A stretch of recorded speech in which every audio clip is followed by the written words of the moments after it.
What's good, people? For those of you who are new, my name is Kris-Karz. I'm an artist, music producer, and songwriter. And today we're gonna talk about the mix and the production philosophies behind one of my latest singles called Gush. If this is the type of content you want to see, make sure you subscribe to my channel, like the video, and leave a comment and tell me what you think. I've gotten some great feedback and comments on the last In The Mix video that I posted, so I figured I'll post another one where I break down the mix. A lot of you guys want to learn more information about Ableton and just more about how I mixed in a little bit more detail. Stay tuned and I hope you enjoy this video. And yo, how can I forget, my channel finally has 800 subscribers. Thank you so much for subscribing to my channel. I really appreciate that. And yeah, let's continue to build and continue to grow from here. Okay, people, let's dive right into it. Let's dive right in. So let's see what we got here. This is Gush. You're sexy to this.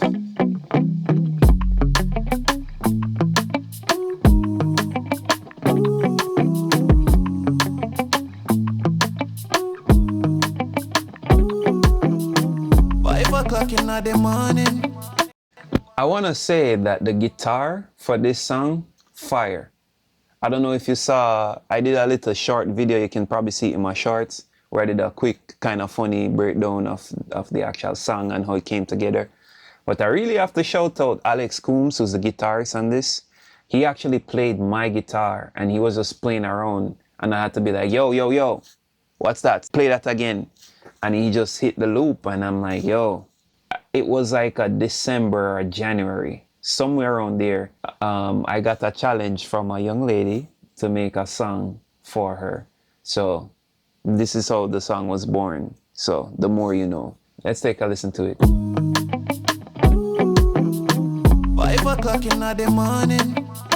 The sun rise, but your body's still calling. Me can't tell, say you want it.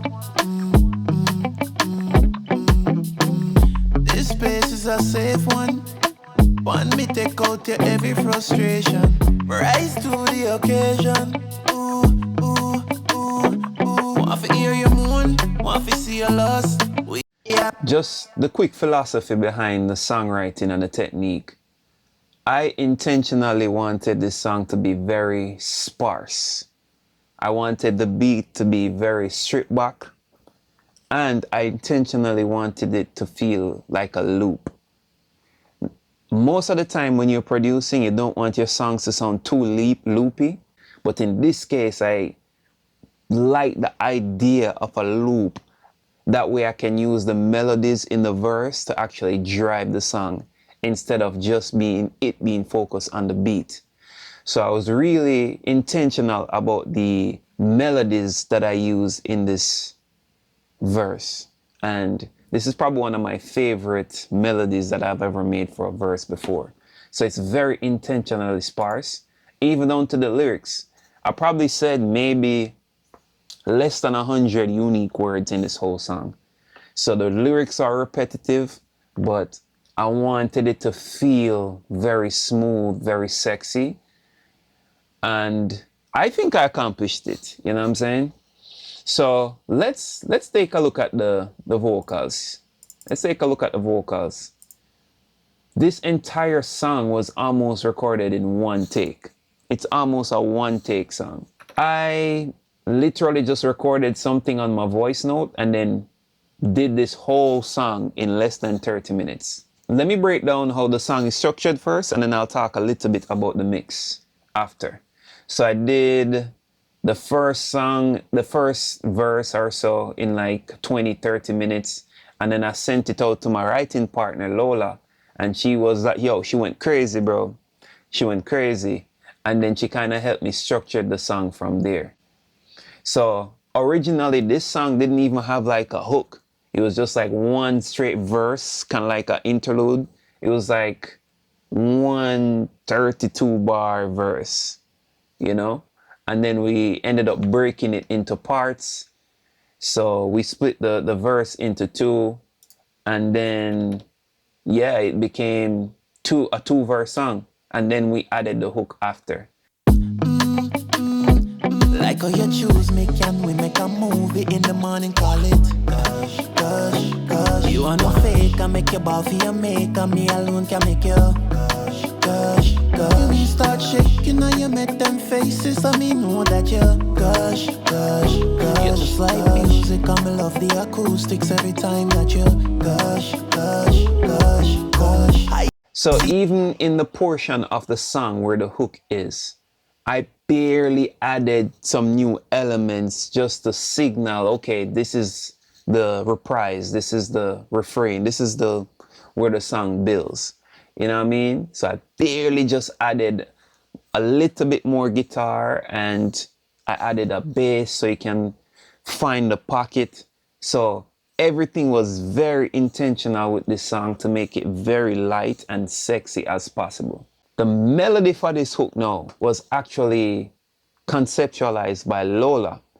So she was just humming something on a voice note to the beat, and I'm like, oh shoot, this actually makes sense. And that's actually after probably like 3 or 4 different hook ideas we had. We had mad hook ideas for it, but nothing seemed to feel right. Everything sounded like it was kind of doing too much or too little. This is the Goldilocks hook. It was just, she was just like, na na na na na na na na na.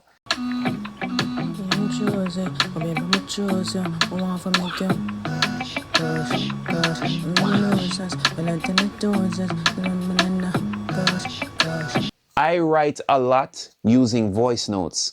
So as soon as I make a beat, I'll grab my phone and I'll just be like, I'll just sing along to it instead of plugging in the microphone and do a whole thing. I'll see how it sounds through the voice note first. And if the song hits through the voice note, then I know that the song has potential. And then we go to the second verse. Gush, gush, gush, gush. Ice it up, make we beat the alarm and spice it up before the day start warming. Wake up the neighbor with the crying and the bawling. Love how you drizzle like a the rain a falling. I beg your turn and make me put you on top. You like it when me hit it from the me keep it rhythm till you tell me fit up. I feel hear you moan. Again, that's really the second verse. And then we do the pre-hook. The pre-chorus is this. I feel hear you moan. Want to see your loss. We have the time, now fi rush. Kiss you on your neck, make you blush. Touch the spot, make the kitty start gush. You alone me want, me alone your chest. Feel your gap when the sitting tan tough. Place now fi nice, teeth now fi brush. Like how you choose me, can we make a movie?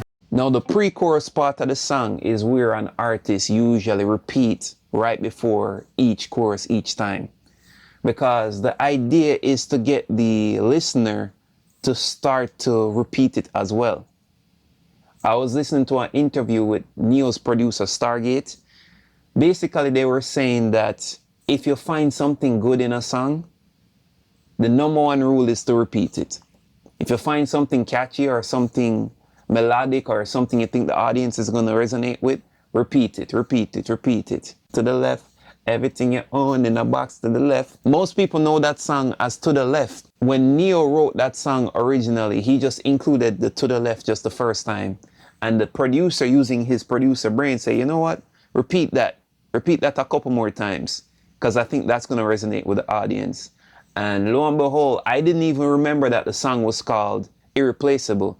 The song in my mind is called To the Left. And that leads all the way to how the song culminates at the end here. So I had Lola just do some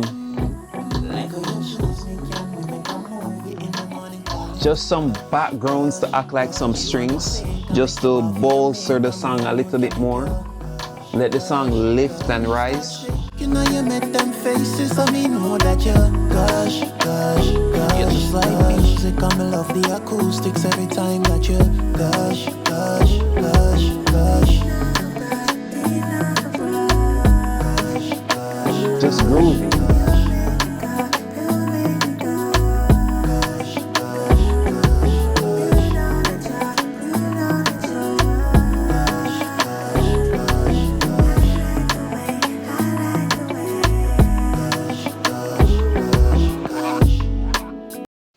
Everything here in this song is really intentional. I'm telling you the truth. Sometimes I just stumble on things when I'm creating, but in this case, everything in this song was really intentional. So I purposely made the last chorus have the most activity, like that has the most instruments there, that has the most vocals there. The hook repeats multiple times, and I got inspired from Future.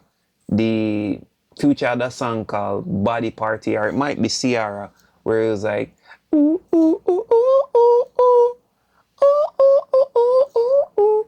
So I wanted like a top line, very auto-tuney thing to occur, like a counter melody to the hook. That's what we call it. So it's like this right here.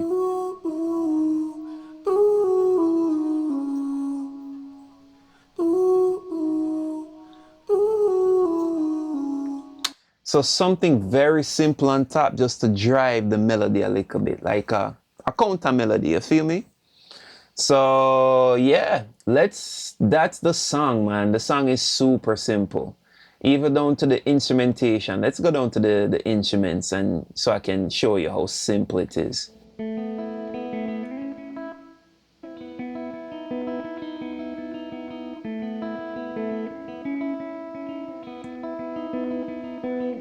I just kept that there to add some dimension to the song. I added a little pad in the background.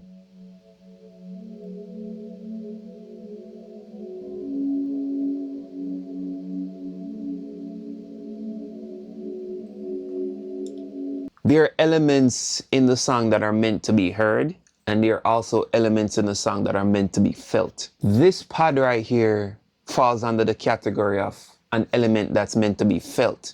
I made it really, really tucked in to give it like a very ethereal, heavenly sound. And you have to make that creative decision when you're producing your songs. Not everything has to be front stage and center in the production process. Some parts of the production is just meant to be felt, you get me? Think about that the next time you're producing a song. What do I want my audience to hear versus what do I want my audience to feel?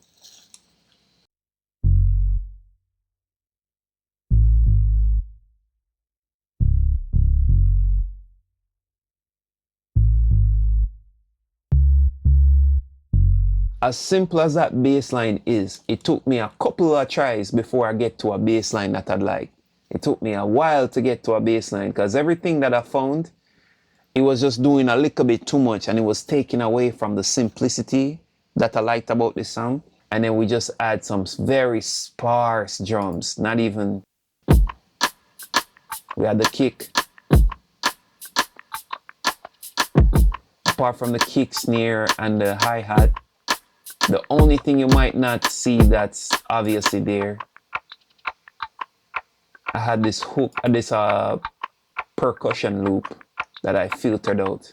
Again, one of those things I wanted you to feel and not necessarily hear super present in the mix. We had like different crashes, noise sweeps. So that's the production concept. That's the mindset behind the production of this song. Mindset and intentions are very important when it comes to producing your music. You don't want to just, like a headless chicken, just produce whatever. You have to envision the audience listening to whatever song that you're making, and you want to almost clairvoyantly anticipate how they're going to feel and how they're going to react. You are in control of their mood when they're listening to your song. So how do you want the person listening to your song to feel? Let's get into the mix. Let's get into some specifics here. So let's start with the lead vocal. 5 o'clock in the morning, the sun arise, but your body still calling. Me can't tell, say you want it. Mm, mm, mm, mm, mm. I started very simple with the mix for this vocal. I started off with a gate, but before I even dove into the actual plugins and effects, I did something called gain staging, which I brought up in my last in the mix video. I want to have the signal as clean and pure as possible before the vocal chain is even touched. So now let's take a look at the vocal chain. I started off with a gate just in case I missed anything from the gain staging and the cleaning up. I then went on the auto-tune. I use Waves Tune. I don't know. I like the texture of Wave Tune for this song. And I've seen debates on this on YouTube and with my engineer and producer friends. They debate which sounds better, Antier's auto-tune or Waves Tune. I'm not gonna speculate and pick a winner as far as which one sounds better. I will say that they're slightly different sounding autotunes. Both of them sound a little bit different. So it's really up to you creatively how you want to use the autotune. So it just so happens in this case, I remember making a really clear decision because I A-B'd it, right? I tested it with the Antier's autotune and I tested it with the Waves Tune. And the Waves Tune sounded a little bit better for this song. So try that out, people. If you're using autotune, try to test it out with Waves. It's a little bit cheaper than the Antier's autotune. But I know most pop songs, most music out nowadays is using the Antier's autotune. Anyway, so after I got my autotune, I put some compression, some RVox here. Just And me take out your every frustration. maximum 6 dB of compression here. My first round of compression is almost always very subtle. Sometimes it's even less than 6 dB worth of compression. Then I'd have some EQ. That's what I had here. And then I had a de-esser after the EQ. I then had some additional compression with the C4. I threw in like this exciter, and then I had another de-esser at the end here. So that's my vocal chain. Super simple vocal chain. I think it works well for dancehall and R&B, Afrobeats. That's like a very solid base. And after that, if you want to take any kind of creative liberties, you can do so. Now let's take a look at that ooze, that little future vibes that I had for the intro.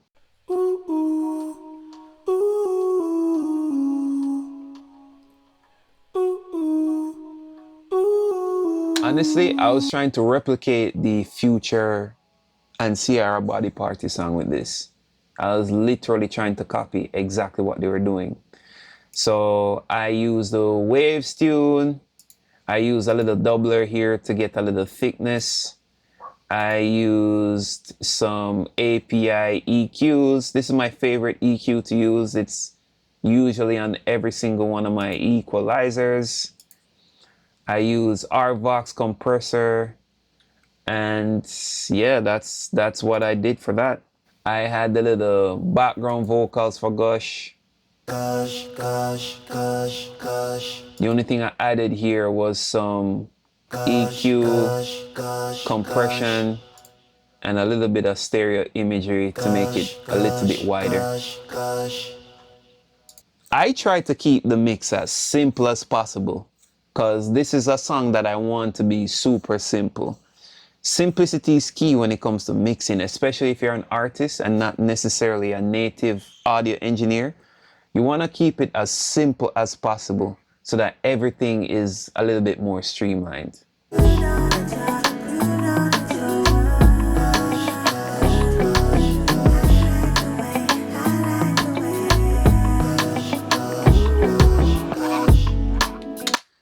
Listen, I wanted this song to be kind of a slow wine anthem, you know, them old school dancehall tune that where you just take the tempo down a little bit, you find a girl, you just dance and you just, you know what I mean? Like a very sensual type of feel. I want it to feel like you're floating like in space, like you're just like, so I made sure to widen the stereo field. I used a lot of reverb, a lot of delay, and I played with the levels in a way that what I wanted to stand out stood out, what I wanted to be tucked in is tucked in.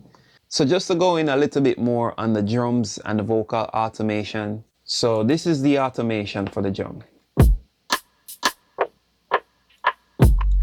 So in Ableton, it's very easy to automate. I wanted to create like a radio or a loudspeaker effect at the end of the bars in certain areas for the drum. So that's it. That's the only thing I automated on this drum here.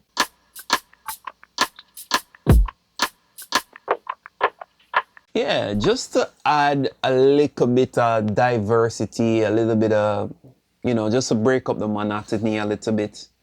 So that's the only kind of automation. I added that probably twice in the song, so it's not much automation going on. Listen to the vocals, right? And see if you can see what's going on. 5 o'clock in the morning, the sun rise, but your body still calling. Me can't tell, say you want it. So the rationale behind this delay automation, I wanted the delay to stand out a little bit more when the vocals aren't occurring. So as soon as the vocal ends, I want the delay to pop out a little bit. You get me? Because the song is so sparse, it's so light vocally, sometimes it could get kind of dead in the spacey areas. So in an effort to fill in the space a little bit, I added these automations where I made the delay a little bit louder in the empty gaps. Let me show you what I mean. 5 o'clock in the morning, the sun rise, but your body still calling. So when I say 5 o'clock in the morning, you get me? It's just something to add some little Salt Bay vibes to it. In this particular instance, I used the delay. I automated the delay, but you can also automate any kind of effect. Sometimes you don't want the effect to go all the way through the song. Sometimes you just want it in particular areas. And that's the reason why we automate. And that can add, even subliminally to your listener, some kind of breaking up of the monotony. It adds like, it makes the song sound of a higher quality, you get me? That is it, people. One of my favorite songs that I've produced over the last couple of years. You can find it on any streaming platform, anywhere. Let me know how you feel about this mix, and also let me know if you want me to break down any other mix or any other production. Again, if this is the type of content you like, you want to see, make sure you like, give me a subscribe, and share it with a friend, you know? And thank you so much for getting me to 800 subscribers. I really appreciate that. We're almost at the 1,000 people. We're almost at the 1,000 subscriber mark. So until next time, stay tuned. Peace.